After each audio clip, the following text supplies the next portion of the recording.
Hello नमस्कार दोस्त। आज का पहला सवाल है, निम्न में कौन ऊष्मा का यूनिट है? Option A B ampere, C volt, D joule. तो इसका जो सही आंसर हो जाएगा दोस्त वो ऑप्शन नंबर डी होगा, जूल। ठीक ना। ऊष्मा का जो मात्रक होता है यानी यूनिट जो होता है वो क्या होता है? जूल होता है। ओम, अब आते हैं ऑप्शन, ओम किसका मात्रक है भाई? तो ओम प्रतिरोध का मात्रक होता है।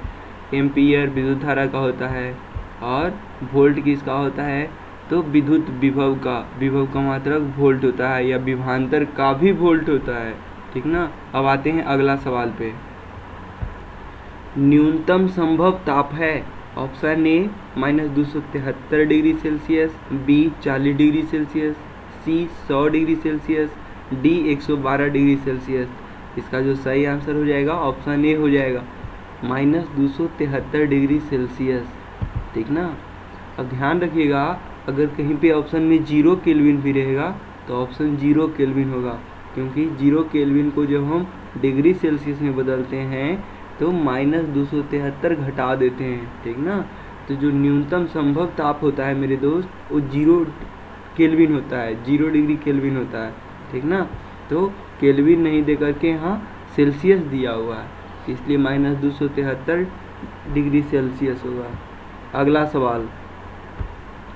अगला सवाल है, जब बर्फ पिघलती है तब ए आयतन बढ़ता है, बी आयतन घटता है, सी द्रव्यमान बढ़ता है, डी द्रव्यमान घटता है।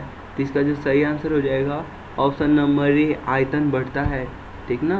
बर्फ का जो होता है ना आयतन बढ़ता है। ठीक ना। अगला सवाल,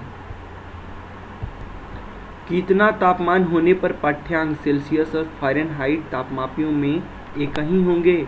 option A -40, B 100, C 273, D 0। तो यहाँ पर एक बात ध्यान रखिएगा कि -40 डिग्री पे डिग्री सेल्सियस और फ़ारेनहाइट दोनों का जो मान होता है मेरे दोस्त वो क्या होता है? बराबर होता है। और बहुत बार ये सवाल तो वेरी इम्पोर्टेंट है, कोई ऐसा एग्जाम नहीं होगा जिसमें ये सवाल नहीं पूछा गया होगा। ठीक ना। अगला सवाल पे आते हैं, न्यूटन के किस गति नियम से बल की परिभाषा मिलती है? ऑप्शन ए प्रथम नियम से, बी द्वितीय नियम से, सी दोनों नियम से, डी तृतीय नियम से। तो इसका जो सही आंसर हो जाएगा वो ऑप्शन बी हो जाएगा, द्वितीय नियम से। ठीक ना। कंफ्यूज मत होइएगा कि पहला नियम से होगा। ठीक ना। बल का समीकरण भी द्वितीय नियम से और बल की परिभाषा भी द्वितीय नियम से। अगला सवाल, निम्न में कौन सही नहीं है? ऑप्शन ए पारा ऊष्मा का अच्छा चालक है, बी पृथ्वी पर सूर्य से ऊष्मा विकिरण के द्वारा आता है, सी गुरुत्वाकर्षण का सिद्धांत आर्किमिडीज ने दिया था, डी कोई भी सही नहीं है। तो इसका जो सही आंसर हो जाएगा वो ऑप्शन सी होगा। ठीक ना। गुरुत्वाकर्षण का जो सिद्धांत था दोस्त आर्किमिडीज ने नहीं, गुरुत्वाकर्षण ने दिया था, न्यूटन ने दिया था। ठीक ना। गुरुत्वाकर्षण का सिद्धांत किसने दिया था? न्यूटन ने दिया था। ठीक ना। इसमें देखिएगा, ध्यान दीजिएगा, निम्न में कौन सही नहीं है? नहीं है वाला पूछ रहा है। तो पारा ऊष्मा का अच्छा चालक है, बिल्कुल है। पृथ्वी पर सूर्य से ऊष्मा विकिरण के द्वारा आता है, बिल्कुल विकिरण के द्वारा आता है।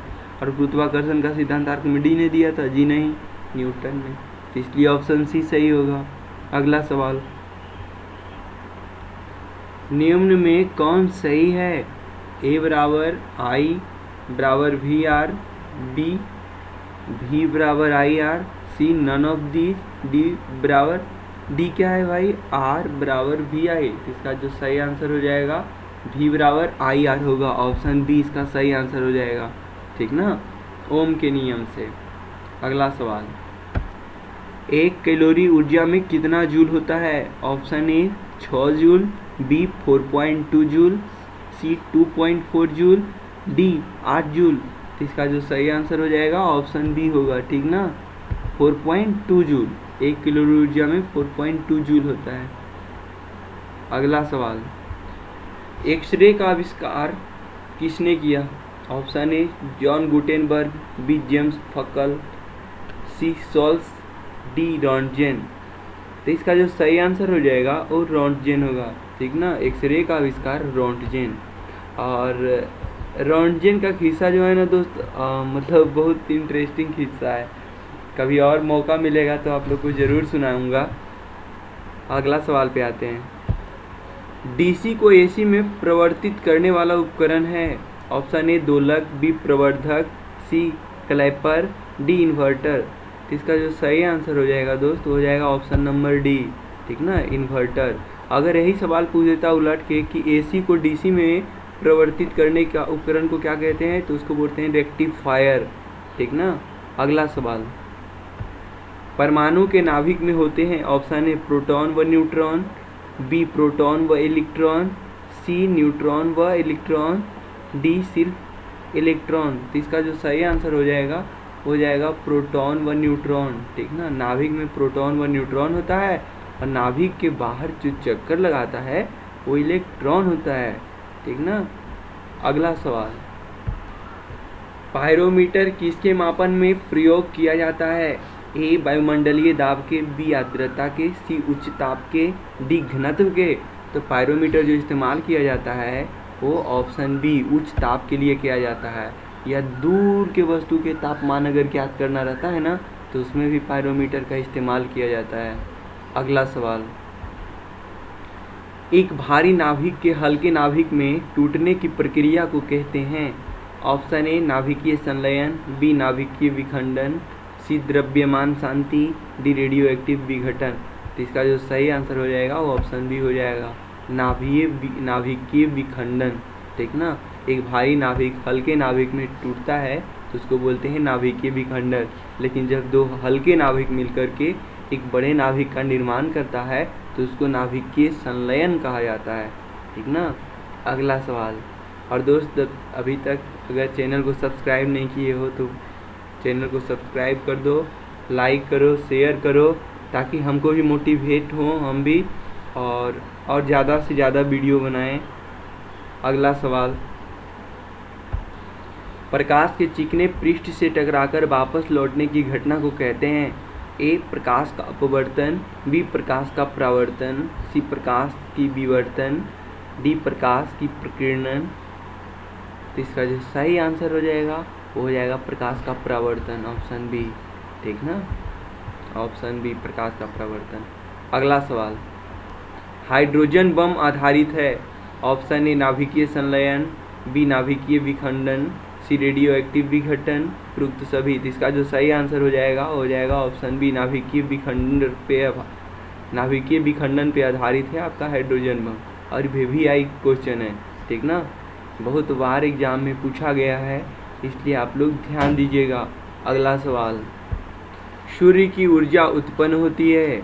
ऑप्शन ए नाभिकीय संलयन, बी नाभिकीय विखंडन, सी ऑक्सीकरण द्वारा, डी आयनन द्वारा।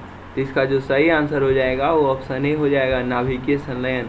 इसमें होता क्या है, सूर्य जो ऊर्जा उत्पन्न करता है, जो सूर्य का प्रकाश या उष्मा मेरे पास आता है, तो उसका सबसे बड़ा कारण है कि वहाँ पे होता है ना कि हाइड्रोजन का जो नाभिक है वो संलयन कर करके हीलियम नाभिक बनाता है। और जब हीलियम नाभिक बनाता है तो होता क्या है कि दो हल्के नाभिक एक बड़े नाभिक का निर्माण करता है, तो नाभिकीय तो संलयन हुआ, लेकिन होता क्या है ना कि बहुत मात्रा में वहाँ पे, ठीक ना, ऊष्मा और प्रकाश का उत्सर्जन होता है जो कि हम लोग के पास आता है। अगला सवाल, परमाणु में प्रोटॉन रहता है। ऑप्शन ए नाभिक के भीतर, बी कक्षक में, सी नाभिक के बाहर, डी नाभिक और कक्षक दोनों में। तो जो प्रोटॉन होता है ना वो नाभिक के भीतर होता है, ठीक ना। प्रोटॉन और न्यूट्रॉन दोनों नाभिक के भीतर रहता है, नाभिक के बाहर कक्षा में चक्कर कौन लगाता है, इलेक्ट्रॉन। इसका अगला सवाल क्या हो जाएगा, अगला सवाल पे आते हैं दोस्त, फेदोमीटर का उपयोग किसे मापने में किया जाता है। ऑप्शन ए भूकंप, बी वर्षा, सी समुद्र की गहराई, डी ध्वनि तीव्रता। इसका जो सही आंसर हो जाएगा, फेदोमीटर किसके मापने में इस्तेमाल किया जाता है, तो समुद्र की गहराई मापने में। अगला सवाल, खाना पकाने के बर्तनों के नीचे का बाहरी हिस्सा काला क्यों छोड़ा जाता है। तो ऑप्शन ए उसे रोजाना साफ करना मुश्किल होता है, बी काला सतह ऊष्मा की सुचालक होती है, सी काला सतह ऊष्मा की कुचालक होती है, डी काला सतह ऊष्मा की अच्छी अवशोषक होती है। तो इसका जो सही आंसर हो जाएगा वो ऑप्शन डी हो जाएगा, क्योंकि काला सतह जो होता है ना ऊष्मा का अच्छी अवशोषक होती है। अगला सवाल, मेरा चैनल को सब्सक्राइब नहीं किए हो तो चैनल को सब्सक्राइब कर दो मेरे दोस्त, लाइक करिए, शेयर भी कर दीजिए ताकि सबको साइंस का क्वेश्चन देखने में आसानी हो। और हमें भी जब आप लोग लाइक करिएगा तो हमें भी लगेगा कि नहीं मेरा वीडियो को लोग लाइक कर रहे हैं, तो हम और भी वीडियो तरह तरह के बनाएंगे, ठीक ना। अब आते हैं सवाल पे, किसके कारण आकाश नीला दिखाई पड़ता है? ए अपवर्तन, बी परावर्तन, सी प्रकीर्णन, डी विक्षेपण। इसका जो सही आंसर हो जाएगा वो ऑप्शन नंबर सी होगा, प्रकीर्णन के कारण, ठीक ना। अगला सवाल, एक बीकर पानी में बर्फ तैर रही है, जब बर्फ पूर्णतः पिघल जाएगी तो बीकर में पानी का तल, ये भी बहुत बार पूछा गया सवाल है, ठीक ना। इसका जो सही आंसर हो जाएगा उतना ही रहेगा, ठीक ना। इसका आंसर हो जाएगा उतना ही रहेगा। एक बीकर पानी में बर्फ तैर रही है, जब पूर्णतः पिघल जाएगी तो बीकर में पानी का तल क्या होगा? बढ़ेगा, घटेगा, उतना ही रहेगा, पहले बढ़ेगा बाद में घटेगा। इसका जो सही आंसर होगा उतना ही रहेगा, ठीक ना। पिघलने के बाद भी कोई फर्क नहीं पड़ेगा। अगला सवाल, जब किसी बोतल में पानी भरा जाता है और उसे जमने दिया जाता है तो बोतल टूट जाती है, क्योंकि ऑप्शन ए पानी जमने पर फैलता है, बी बोतल हिमांक पर सिकुड़ती है, सी बोतल के बाहर का तापक्रम अंदर से ज़्यादा होता है, डी पानी गर्म करने पर फैलता है। तो इसका जो सही आंसर होगा वो ऑप्शन नंबर ए होगा, ठीक ना। पानी जमने पर फैलता है। क्यों फैलता है? क्योंकि उसमें हाइड्रोजन बॉन्डिंग होता है, ठीक ना, इस वजह से। तो हाइड्रोजन बॉन्डिंग की वजह से बीच में वैकेंट स्थान होता है, यानी कि पानी का जो मॉलिक्यूल होता है एक दूसरे से दूर दूर हो जाता है, ठीक ना, जिसकी वजह से वो फैलता है। अगला सवाल, सड़क पर चलने की अपेक्षा बर्फ पर चलना कठिन है, क्योंकि ऑप्शन ए बर्फ सड़क से सख्त होती है, बी सड़क बर्फ से सख्त होती है, सी जब हम अपना पैर से धक्का देते हैं, अपन लिखा गया है अपना होगा, धक्का देते हैं तो बर्फ कोई प्रतिक्रिया व्यक्त नहीं करती, डी बर्फ में सड़क की अपेक्षा घर्षण कम होती हैं। तो इसका जो सही आंसर हो जाएगा दोस्त तो ऑप्शन नंबर डी होगा, ठीक ना। बर्फ में सड़क की अपेक्षा घर्षण कम होती है।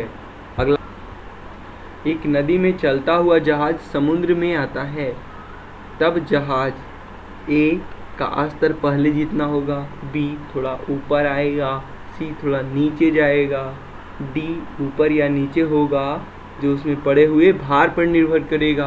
तो इसका जो सही आंसर हो जाएगा वो ऑप्शन नंबर बी होगा, ठीक ना। जब वो समुद्र में जाएगा तो थोड़ा ऊपर आएगा, इसलिए क्योंकि समुद्र का जो पानी का घनत्व होता है ज़्यादा होता है साधारण पानी से या नदी के पानी से। अगला सवाल, लोहे की कील पारे में क्यों तैरती है जबकि यह पानी में डूब जाती है? ऑप्शन ए लोहे की पारे से रासायनिक क्रिया की प्रवृत्ति पानी की तुलना में कम होने के कारण, बी लोहे का भार पानी से अधिक है तथा पारे से कम, सी लोहे का घनत्व पानी से अधिक है तथा पारे से कम, डी पारा पानी से भारी है। इसका सही आंसर ऑप्शन सी होगा, ठीक ना। लोहा का घनत्व पानी से अधिक है तथा पारे से कम, इसी वजह से वो पारे में तैरते रहता है और पानी में डूब जाता है। अगला सवाल, पानी का घनत्व अधिकतम होता है, ऑप्शन ए 100 डिग्री सेल्सियस पर, बी 4 डिग्री सेल्सियस पर, सी 0 डिग्री सेल्सियस पर, डी -4 डिग्री सेल्सियस पे।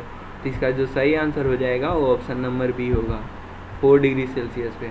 देखिए दोस्त एक बात ध्यान दीजिएगा कि 50+ क्वेश्चन है, ठीक ना, लगभग 57-58 क्वेश्चन है। आप बनाते जाइए, आप वीडियो को प्यूज करके बनाओ और फिर बाद में कमेंट करके बताना कि आपका कितना आया, ठीक ना। और बहुत जितना भी क्वेश्चन हम इसमें दिए हैं सब प्रीवियस ईयर में पूछा हुआ क्वेश्चन है, ठीक ना। कोई यूपीएससी में, कोई एसएससी में यही इसी टाइप का आपका क्वेश्चन आएगा। ये नहीं है ना कि उसमें कुछ अलग टाइप का कोई क्वेश्चन आएगा, यही सब क्वेश्चन आने वाला है, ठीक ना, अगले एग्जाम में भी, ठीक ना। इसलिए दोस्त आप लोग वीडियो को ध्यान से देखिए, यूज़ करके बनाइए। उसके बाद कमेंट में हमें भी बताना कि मेरा कितना आया है, और हमको भी कोई सुझाव देना चाहते हैं आप तो मेरा व्हाट्सएप नंबर है 9122622144, उस पर आप दे सकते हो, ठीक ना। अब आते हैं अगला सवाल पे। समुद्र में प्लवन करते आइसबर्ग का कितना भाग समुद्र सतह से ऊपर रहता है? ऑप्शन ए 1/9, बी 1/10, सी 1/6 और डी 1/4। तो इसका जो सही आंसर हो जाएगा वो ऑप्शन ए 1/9 होगा। अगला सवाल, बर्फ के दो टुकड़ों को आपस में दबाने पर टुकड़े आपस में चिपक जाते हैं क्योंकि दाब अधिक होने से बर्फ का गलनांक घट जाता है, बी दाब अधिक होने से बर्फ का गलनांक बढ़ जाता है, सी दाब अधिक होने से बर्फ का गलनांक पहले घटता है फिर बढ़ता है, डी दाब व गलनांक में कोई संबंध नहीं है।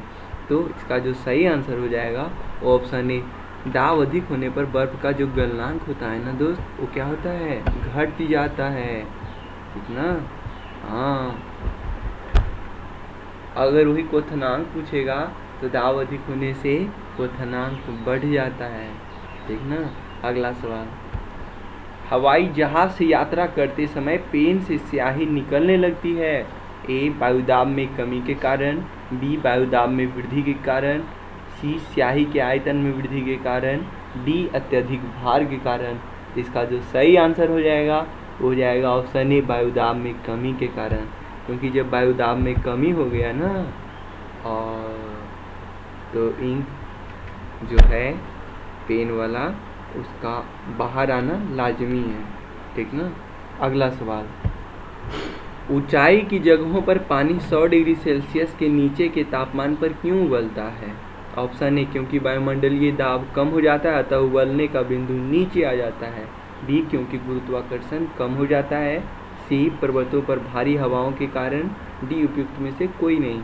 इसका जो सही आंसर हो जाएगा वो ऑप्शन नंबर ए होगा, ठीक ना, क्योंकि वायुमंडलीय दाब क्या हो जाता है, कम हो जाता है और उबलने का बिंदु यानी कि क्वथनांक जो है उसका नीचे हो जाता है, इस वजह से। अगला सवाल, साबुन के बुलबुले के अंदर का दाब ए वायुमंडलीय दाब से अधिक होता है, बी वायुमंडलीय दाब से कम होती हैं, सी वायुमंडलीय दाब के बराबर होता है, डी वायुमंडलीय दाब का आधा होता है, ठीक ना। तो इसका जो सही आंसर होगा वो वायुमंडलीय दाब से अधिक होता है। अब सोचने वाली बात है, वायुमंडलीय दाब से अधिक होता है तब तो वो फूलते रहता है और फिर लास्ट में फट जाता है, ठीक ना। अगर वायुमंडलीय दाब के बराबर होता तो साबुन का बुलबुला हो या कोई भी बुलबुला हो वो फैलता नहीं, जितना था उतना ही रहता, क्योंकि दोनों तरफ से दाब बराबर लग रहा है।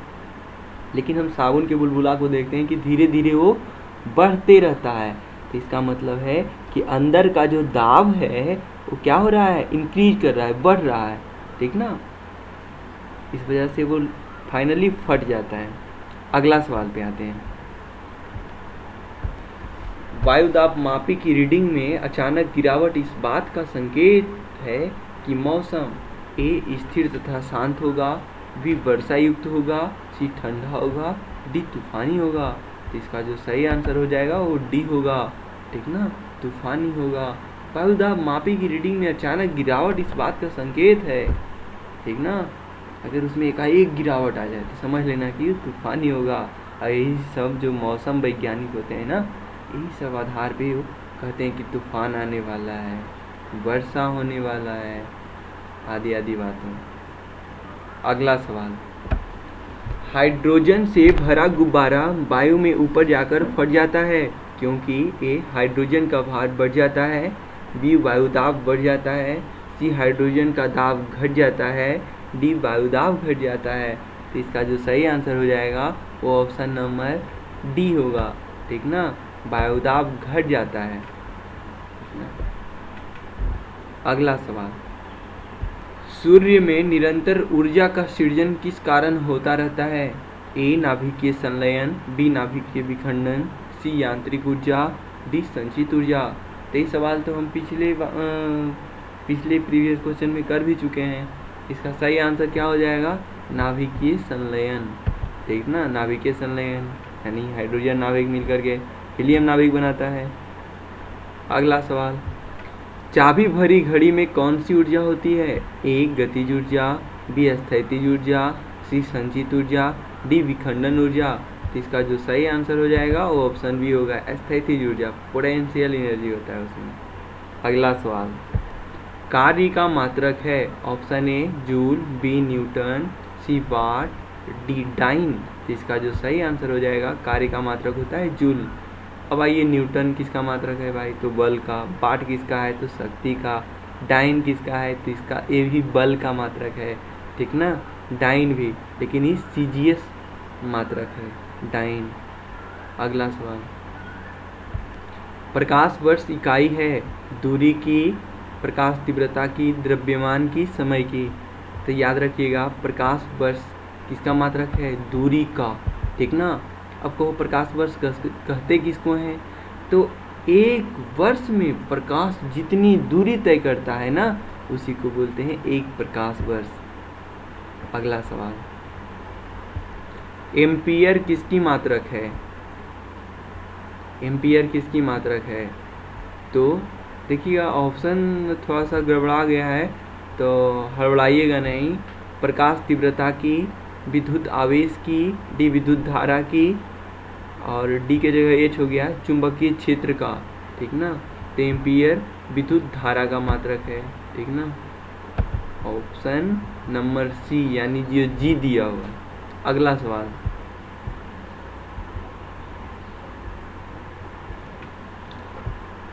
निम्नलिखित में से समय का मात्रक नहीं है? ई अधिवर्ष, एफ चंद्रमा, जी प्रकाश वर्ष, एच इनमें से कोई नहीं।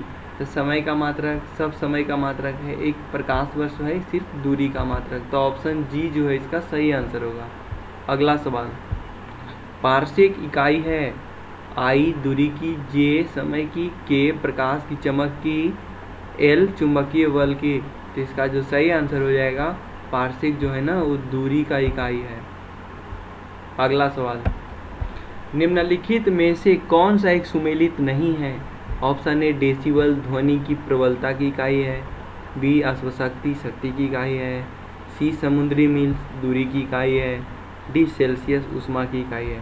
तो ये तीनों सही है, ए वाला गलत है, ऑप्शन डी, ठीक ना, सेल्सियस ऊष्मा की नहीं, ताप की इकाई है।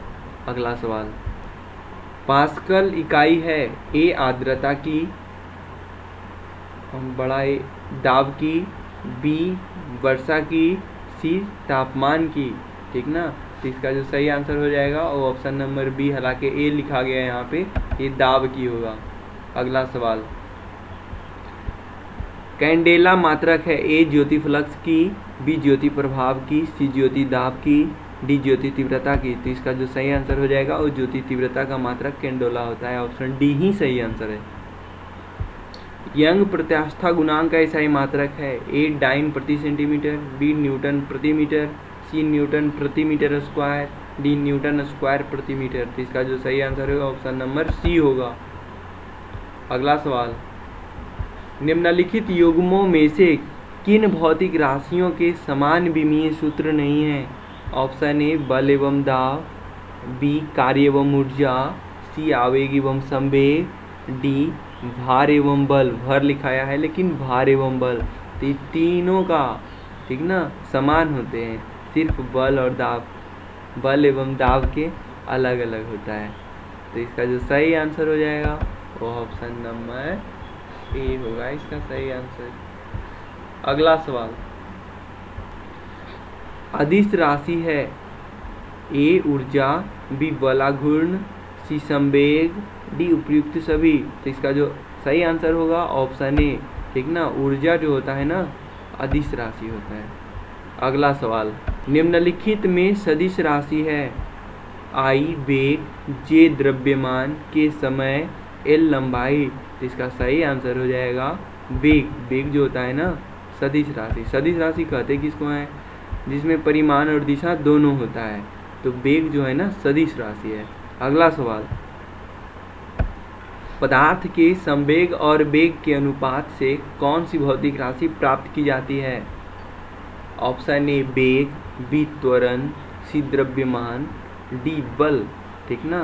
तो संवेग और वेग, संवेग बराबर होता है एम भी, ठीक ना, और वेग तो एम भी बटा भी करेंगे, भी कट जाएगा, बचेगा एम यानी द्रव्यमान बचेगा। ऑप्शन सी होगा इसका सही आंसर। अगला सवाल, दर्पण की चौड़ाई को दर्पण का कहा जाता है। Option A focus, B Dhruv, C द्वारक, डी इनमें से कोई नहीं। तो इसका जो सही आंसर हो जाएगा वो ऑप्शन सी होगा, द्वारक। अगला सवाल पे आते हैं, वास्तविक वस्तु का आभासी प्रतिबिंब बनता है। ए उत्तल दर्पण में, बी अवतल दर्पण में, सी समतल दर्पण में, डी इनमें से सभी। तो देखिएगा, ध्यान दीजिएगा, वास्तविक वस्तु का आभासी प्रतिबिंब बनता है। तो उत्तल में तो हमेशा आभासी बनता है भाई, अवतल में भी बनता है जब वस्तु ध्रुव और फोकस के बीच हो, समतल दर्पण में भी हमेशा आभासी बनता है। तो इसका जो सही आंसर हो जाएगा इनमें से सभी, ठीक ना, इनमें से सभी। अगला सवाल, वस्तु से छोटा प्रतिबिंब बनता है, ठीक ना। ए उत्तल दर्पण, बी अवतल दर्पण, सी समतल दर्पण, डी अवतल दर्पण और उत्तल दर्पण। तो इसका जो छोटा की बात कर रहा है ना, तो अवतल दर्पण भी बनाता है छोटा, और उत्तल दर्पण तो हमेशा छोटा ही बनाता है, ठीक ना। अगला सवाल, सोलर कुकर में प्रयोग किए जाते हैं। ए अवतल दर्पण, बी उत्तल दर्पण, सी समतल दर्पण, डी इनमें से कोई नहीं। तो इसका जो सही आंसर हो जाएगा वो हो जाएगा अवतल दर्पण। सोलर कुकर में अवतल दर्पण का प्रयोग किया जाता है। अगला सवाल, प्रकाश के परावर्तन के नियम के अनुसार आपतन कोण परावर्तन कोण से बड़ा है, आपतन कोण परावर्तन कोण के बराबर है, सी आपतन कोण परावर्तन कोण से छोटा होता है, डी कोई सभी कथन सत्य है। तो सही आंसर ऑप्शन बी होगा, आपतन कोण जो होता है ना परावर्तन कोण के बराबर होता है। अगला सवाल,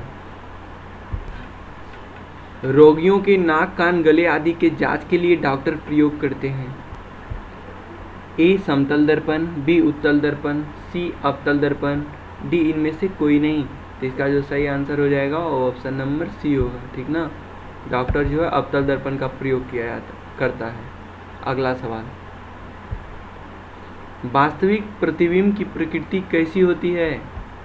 ए उल्टा, बी सीधा, सी सीधा और उल्टा, डी इनमें से कोई नहीं। तो वास्तविक प्रतिबिंब का जो प्रकृति होता है दोस्त वो हमेशा उल्टा होता है, ठीक ना। आभासी प्रतिबिंब का सीधा होता है।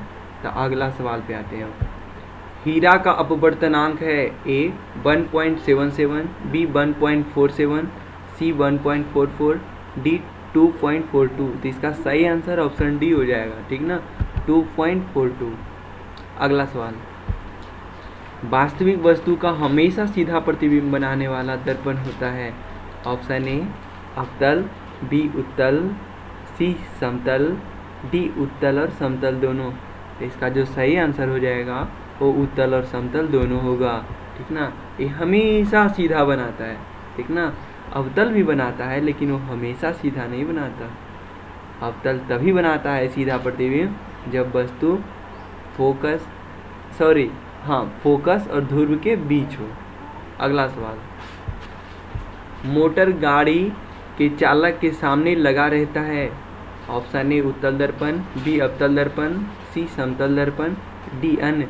तो इसका जो सही आंसर हो जाएगा वो ऑप्शन नंबर ए होगा, ठीक ना, उत्तल दर्पण लगा होता है। एक बात ध्यान रखिएगा, अगर मोटर गाड़ी के चालक के ऊपर बोले, देखिएगा आप बस पे देखे होंगे कि ड्राइवर के ऊपर भी लगा होता है पैसेंजर को देखने के लिए, तो अवतल दर्पण होता है। लेकिन मोटर गाड़ी के चालक के सामने जो साइड मिरर के रूप में रहता है वो उत्तल दर्पण होता है। देखिए दोस्त, अगर अभी तक मेरा चैनल को सब्सक्राइब नहीं किए हो तो मेरा चैनल को सब्सक्राइब कर दो, लाइक करिए, शेयर करिए, ठीक ना। तब तक के लिए धन्यवाद।